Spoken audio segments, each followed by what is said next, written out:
শিরোপা জেতার স্বপ্ন নিয়ে চ্যাম্পিয়ন্স ট্রফি খেলতে গেছে বাংলাদেশ। দেশ ছাড়ার আগে স্বপ্নের কথা জানিয়ে গেছেন অধিনায়ক নাজমুল হোসেন শান্ত। সংযুক্ত আরব আমিরাতে পৌঁছে সেটির পুনরাবৃত্তি করলেন টাইগার তারকা। জানালেন নিজেদের পরিকল্পনা ঠিকঠাক কাজে লাগাতে পারলে ভালো করতে পারবে টিম টাইগার্স। বুধবার করাচিতে পর্দা উঠবে আইসিসি চ্যাম্পিয়ন ট্রফির এবারের আসরের। উদ্বোধনী ম্যাচে নিউজিল্যান্ডের মুখোমুখি হবে আয়োজক পাকিস্তান। বৃহস্পতিবার দুবাইতে ভারতের বিপক্ষে নামবে বাংলাদেশ। আসর শুরুর আগের দিন আইসিসির ওয়েবসাইটে প্রকাশিত অধিনায়কদের বার্তায় শান্ত জানান লক্ষ্যের কথা। টাইগার এই অধিনায়কের লক্ষ্য বাংলাদেশকে প্রথম শিরোপা এনে দেওয়া।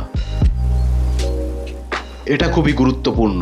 আমরা এখানে আসার আগে আমরা সবাই এবার ট্রফি জিততে চেয়েছিলাম, কারণ গত কয়েকটি টুর্নামেন্ট আমরা ভালো করতে পারিনি।